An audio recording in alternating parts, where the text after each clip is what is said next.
Hello दोस्तों, आप सभी लोगों का बहुत बहुत हार्दिक अभिनंदन है। हम लोग यूपीएसआई की स्पेशल बैच अनुसंधान बैच पर बात किया जा रहा है। और इसमें हम लोग जो यूपीएसआई में जो संबंधित विषय है उसके बारे में बात किया जा रहा है। और इस समय हम लोग बात करेंगे हिंदी के बारे में। हिंदी से 40 प्रश्न पूछे जाते हैं और 40 प्रश्न में आप देखेंगे कि हिंदी की सभी चीज़ों से वहाँ पूछे जाते हैं जैसे व्याकरण हो गए, फिर उसके बाद हिंदी का जो भाषा और विकास है उसके बारे में, लेखन और रचनाकार जो है उनके बारे में। तो वो सारी चीज़ें हम लोग यहाँ पर देखेंगे। तो हम लोग अभी व्याकरण पर बात किया जा रहा है और हम देखेंगे कि यहाँ पर दो चीज़ें हो चुकी हैं, विशेषण से चीज़ें हो चुकी हैं एकदम विधिवत तरीके से।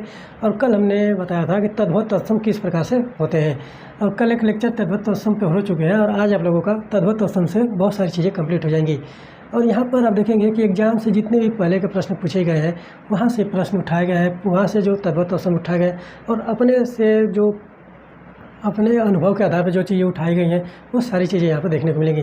और यहाँ से प्रश्न जो अगर एग्जाम में देखने को भी मिल सकते हैं।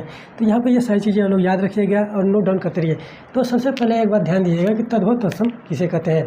तो यहाँ पर एक बात ध्यान दीजिएगा कि जो लोग तैयारी कर रहे हैं, जो तैयारी करने वाले हैं, जो तैयारी करना चाहते हैं यूपीएसआई की या यूपी पुलिस की, तो वो लोग उन लोगों को आप लोग चैनल से जुड़िए और वहाँ पर अपने सुझाव देते रहिए कि कैसा लगा, क्या कमियां है, क्या सही है, क्या गलत है। तो वो सारी चीज़ें हम लोग बताते रहेंगे तो उसको सुधार करके वो भी और भी अच्छे तरीके से उसको पेश किया जाएगा।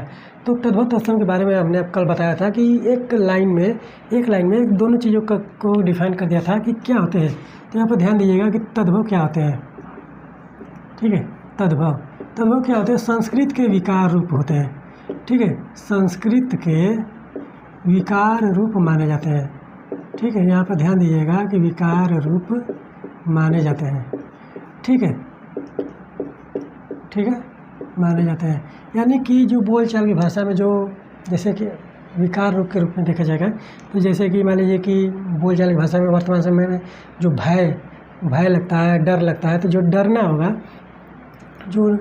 होगा, फिर उसके बाद जो निडर होता है, निर्भय होता है, तो निडर को वहाँ पर निडर बोला जाता है वर्तमान समय जो विकार रूप के रूप में। और जो शुद्ध रूप होगा वो आप देखेंगे कि निर्धर होता है। ठीक है, तो यहाँ पर ध्यान दीजिएगा बहुत सारी ऐसी चीज़ें हैं संस्कृत की जो शुद्ध रूप में ही प्रयोग कर ली जाती हैं, लेकिन वहाँ पर संस्कृत के शुद्ध रूप को तत्सम शब्द बोला जाता है। ठीक है, तो यहाँ पर ध्यान दीजिएगा कि संस्कृत के ये होते हैं संस्कृत के शुद्ध रूप। ठीक है, संस्कृत के शुद्ध रूप होते हैं ये। ठीक है, तो यहाँ पर ध्यान दीजिएगा शुद्ध रूप माने जाते हैं। एक लेक्चर यहाँ पर हो चुका है और यहाँ पर दूसरा लेक्चर है, इसमें आप लोगों का बहुत सारी चीज़ें कंप्लीट हो जाएंगी। वैसे तो तद्भव तत्सम जो है बहुत सारी चीज़ें हैं। यहाँ पर एक लाइन हमने आपको बता दिया कि जो संस्कृत की तरह दिखे उसको तत्सम मारिए, और जो वहाँ पर जो विकार रूप में देखा जाए कि जो थोड़ा सा बदला हुआ रूप हो तो उसको तद्भव मारिए। तो बदले हुए रूप या संस्कृत के विकार रूप को तद्भव कहा जाता है, और संस्कृत के शुद्ध रूप जो होते हैं वो तत्सम कहलाते हैं। तो देखिए कि जो तद्भव तत्सम का जो एक श्रृंखला दिया गया है, कल भी बहुत सारे तद्भव तत्सम हमने बताया था और आज भी यहाँ पर हम लोगों को बहुत सारी चीज़ें कंप्लीट हो जाएंगी। ठीक है, यहाँ पर देखिए कि चौखट। ठीक है, चौखट को क्या बोला गया है? चतुष्काठ। ठीक है, चौखट को चतुष्काठ बोला गया है। छत्र को इसको बोला गया है।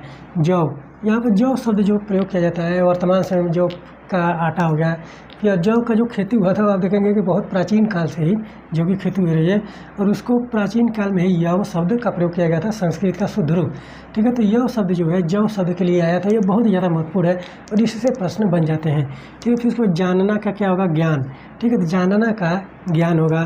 तलवार का क्या होगा? तरवारी। ठीक है, फिर तालाब का क्या होगा? तड़ाग। ठीक है, तो ये सारे शब्द जो है तद्भव तत्सम को लेकर चलते हैं और यहाँ पर इसे नोट्स बनाते रहिए।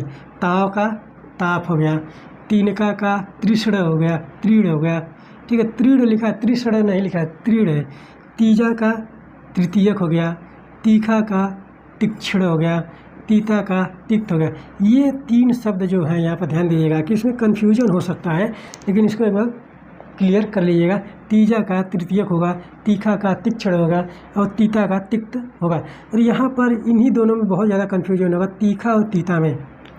ठीक है, तीखा और तीता में यहाँ पर कन्फ्यूजन होगा, और यहाँ पर तीता लिखा होगा, जहाँ पर दो त होंगे वहाँ पर आप तिक्त मारिएगा, और जहाँ पर ख होगा वहाँ पर तीक्ष्ण मारिएगा। ठीक है, फिर त्यौहार हो गया, तिथिवार। त्यौहार को संस्कृत में तिथिवार बोला जाता है। दही, दही को दधी। फिर उसके बाद दाई, दाई को जो दाई यानी कि सेवा करने वाली जो औरत होती है उसको बोला गया है दाई। और उसको क्या बोला गया, धात्री और धाया। ठीक है, धाया और धात्री जो है संस्कृत शब्द है, दाई जो है आपका विकार रूप है। दूल्हा का दुर्लभ। ठीक है, तो यहाँ पे देखिए कि दुर्लभ शब्द किसके लिए प्रयोग किया गया है, दूल्हा के लिए, दूल्हा का दुर्लभ। दूब, दूब यहाँ पे एक तरह से उस तरह से देखिए क्या कि जो पूजा पाठ होता है, कथा होता है तो उसमें दूब का प्रयोग किया जाता है। दूब इस एक तरह से घास के रूप में होते हैं। तो दूब हो गया। दूब को क्या बोला गया है, दुर्वा। ठीक है, तो यहाँ पर ध्यान दीजिएगा। फिर उसके बाद देखिए दोना, दोना हो गया। दोना का क्या बोला गया, द्रोड़। फिर धुआं, धुआं का धूम।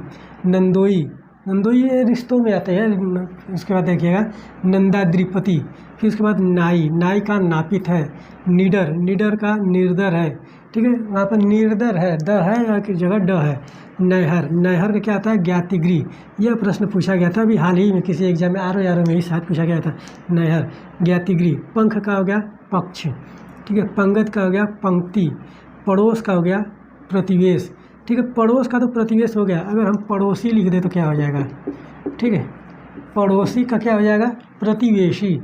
ठीक है, तो यहाँ पे ध्यान दीजिएगा कि प्रतिवेशी पड़ोसी का हो जाएगा, प्रतिवेश जो है पड़ोस का हो जाएगा। ये बात ध्यान दीजिएगा। फिर इसको देखिए पलंग, पलंग का क्या हो जाएगा, पर्यंक।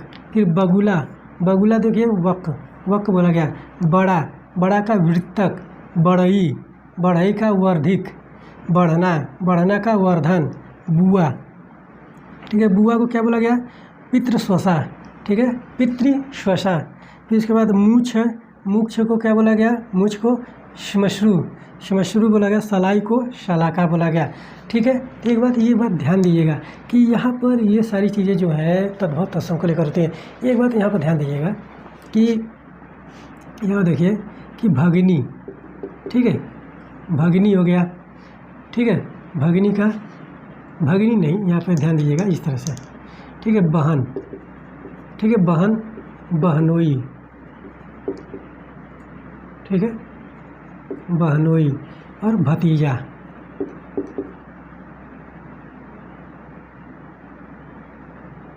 भतीजा।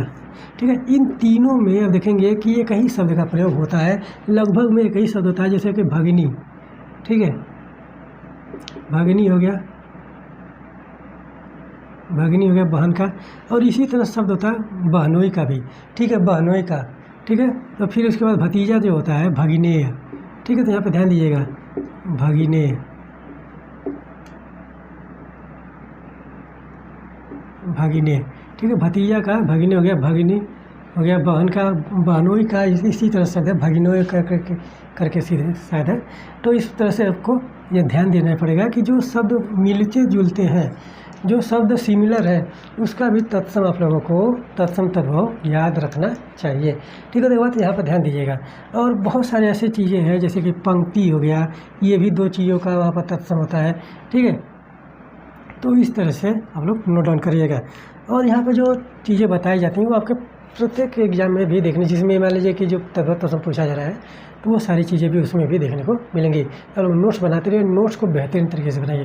ठीक है, तो ये सारी चीज़ें आप लोग समझते रहिए। हिंदी से 40 प्रश्न आते हैं यूपीएससी में, और उसमें आप लोगों को कम से कम 35 प्रश्न करने हैं। 35 से 40 के बीच में आप लोगों के प्रश्न सही होने चाहिए। इस तरह से वहाँ पर तैयारी को लेकर चलिए। ठीक है, तो फिर चलिए मिलते हैं अगले लेक्चर में, नेक्स्ट लेक्चर में। तब तक के लिए धन्यवाद।